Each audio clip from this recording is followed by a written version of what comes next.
It's learning to love regardless of the conditions, because I have the ability to focus in a way that I'm in vibrational alignment with love. From her point of view, nothing is more annoying, and many of you know this, than to be in a place of negative emotion and to have some bright-eyed, bushy-tailed, sunshine, rainbow, lollipop person flapping in your face about how you should cheer up and how you create your own reality. You just want to say, it can't be true or you'd be dead.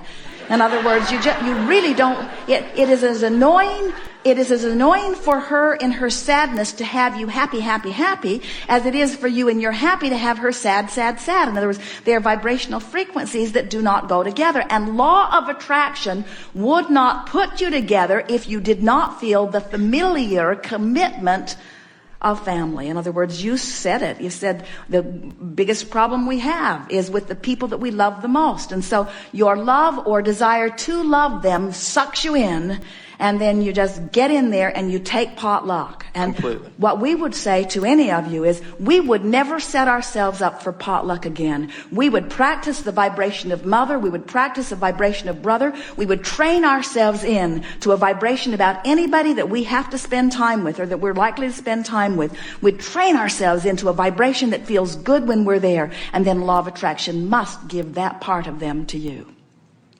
It must. And you will see relationships transforming all over the place around you. You can go to a restaurant today. You can go to a restaurant and pick out someone who is your waiter and take them at face value for just a moment and notice what they are about. They're smiling, they're not, they're efficient, they're not. In other words, just take them as they are for just a moment until you get a dose of what the universe has delivered to you. And then sit there together with your paper and literally together write a sequence of positive aspects as far as you can see them or imagine them about them. Compliment them in your mind for being here at work. Thank them for their willingness to provide this valuable service for you. Feel appreciation for their appearance, or in other words, just look for things and make the list, and then watch the difference right before your eyes of the way they begin to respond to you. In seconds, you can transform relationships. And the hardest, now that's easy. That's a stranger because you don't know what they said to their wife yesterday. You don't know that they beat their dog when they were 12. You don't know that they tore the wings off flies. In other words, you don't know anything about them. You only know what little bit you are perceiving. And so it's easy for you to make your list of positive aspects. It's easy to vibrate in vibrational alignment with who you really are with people that you don't know very well. But those people with whom you have long histories, you've got a scar relative to that, don't you? In other words, you have a vibrational memory that you have to replace with something that is new. 30 days is the most we have ever seen it need to take. You don't have to be patient when you've got vibration, the law of attraction on your side. In other words, when you care about how you feel and you're willing to line up your energy, you can find that newfound vibration. So here's another thing that we notice is that the majority of sadness that most people feel over the people in their life is not as a result of what's happening right now in their experience. Right. It's the stuff they're remembering. It's the stuff they're imagining. It's the stuff you're playing over and over and over in your mind. In other words, one woman, we teased her. She was talking about someone she was having a hard time with, and we began looking under her chair. We thought that maybe the person had snuck in the room with her and was here giving her a hard time. Yeah. And the person was nowhere near her. She hadn't even seen her in months, but she was still aggravated in her energy over this, you see. And so once you show yourself that you can clean up your vibration about anything, then you will improve your relationships with them. And then when you're not mad about her sadness, you've got something to give her. When you don't feel threatened by her sadness. And really, you know, that's the thing. It's hard to hear, but we really want to say it. The reason that most people don't want to be around people who are in a place of negative emotion is that you feel like you've dragged yourself out of it and you don't want to go back. And so you resent everybody that's there. But once you've learned the forking technique, once you've learned the closing the gap technique, once you understand that you're eternal, once you understand that where you are is where you are, and it doesn't matter where you are, you can get to anywhere you want to be from where you are anytime, then you stop worrying about where somebody might take you. You just don't worry about it. So what if she makes you sad for a minute? You know what to do. And in time, in not very much time, she will begin saying things to you like, I feel better when I'm with you than anybody. And I know I still complain a lot, but I don't complain as much when I'm with you as when I'm with others. And I don't quite know why that is. And she'll begin saying, I so look forward to being with you. And not like them. I don't really like being with them, but I so look forward to being with you. And about the time that she begins saying things like that, you can begin telling her what your secret is. And that's why we're encouraging you. You got to train the way you look, so that when you look at her, it's beneficial what she sees. Now let's go back to what we talked about earlier, because this is so appropriate to this. So this teacher sees this little child who has a debilitating disease.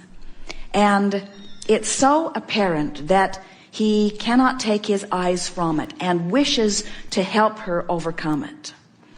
But his biggest concern, your word too, with her, is that she is shy beyond shy, and she will hardly even look up and have a human interaction with anyone.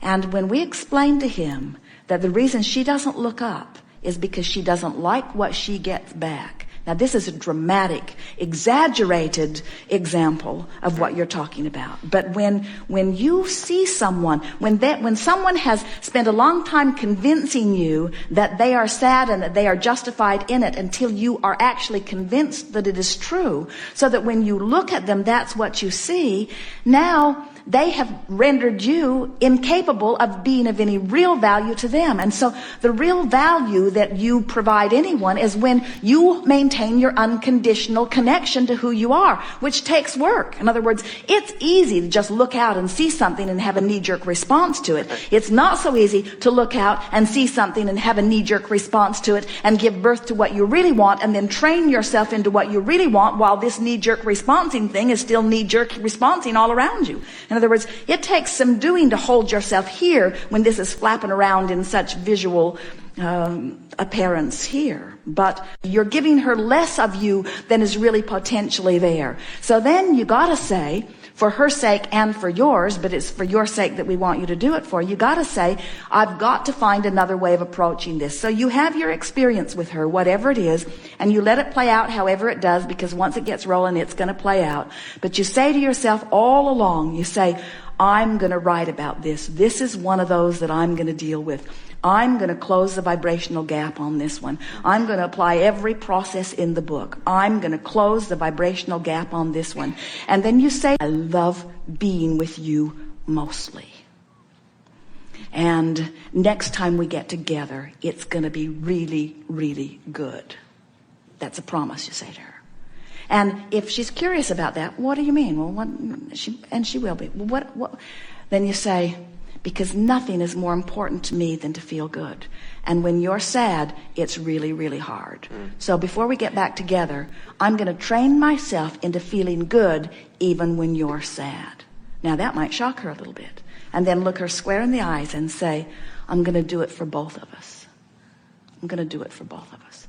And as you continue to play that game, we promise you she'll come there. In other words, we can feel from the vibrational essence that you're projecting about her that this is the true nature of who she is. You see, it's as much of an anomaly for her. You say she's been sad all of her life. Well, what that really means, if you really want to know, she has strong, strong desire, and she feels out of control. And you're learning the control, and you can teach it to her, and she's just going to love it. Imagine what it's going to be like when you get this down and you start projecting this way of being in a consistent enough way that she begins to recognize what's really going on, and she begins to apply it, and she begins to get positive results from it. Imagine where this relationship that is already very good, imagine where it can go. Yeah. Imagine the fun that you can have, and imagine the stories that she'll tell your children. Imagine as she gets it and then teaches through the clarity of her example. Everyone wants to feel good. And when someone who really wants to feel good and has figured out how to feel good is a determined mentor in their experience, there is no greater gift than that. Desire that you are focusing amidst resistance that is still present. In other words, through the meditation and through the directing your thoughts about what you want.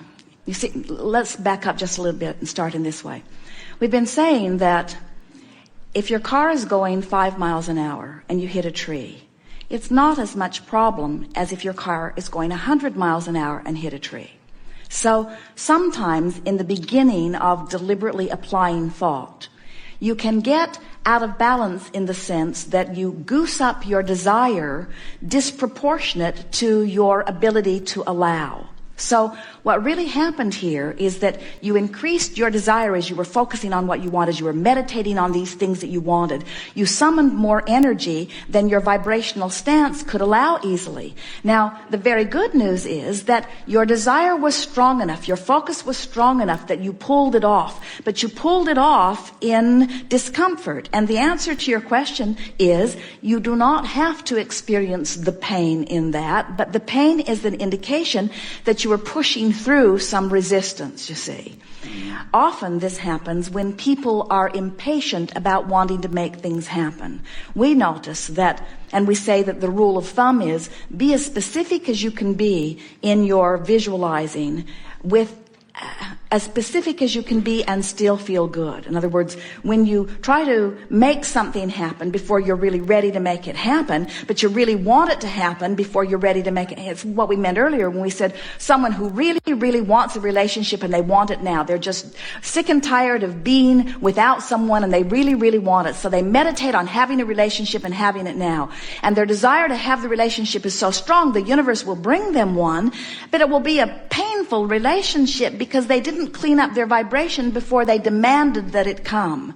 And so what we're really wanting to say to you is that during your meditations, if you can just apply one statement and mean it as you say it, all things in perfect time. In other words, universe, I know that you have broader view, and I know that you know everything that I want. I know that you know what's waiting for me in vibrational escrow. I know you know what my vibrational state of allowing is. I'm working to bring myself into vibrational alignment with what I'm wanting. So yield to me as much as is possible in a comfortable way. And that's the way it will come to you. Really, it is. That those are the best words that you could have spoken about it. Trying too hard. Trying, not trusting that the universe is going to lay it out in a way and get it done. So we call it micromanaging, getting overly involved, trying to do too much with action. For heaven's sakes, you were going to do the remodeling yourself. You were so determined to do it, you see.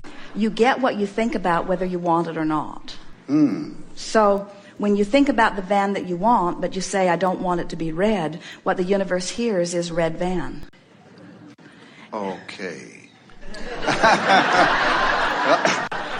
So what you want to do is you want to talk about what you do want, not push about. You see, in this universe that is all about vibration and all about energy, it's attraction based, which means there's no exclusion. When you see this thing you want and you give your attention to it, you include it in your vibration. When you see this thing you don't want and you shout no at it, you include it in your vibration. So shouting no is just a way of saying yes to things you don't want.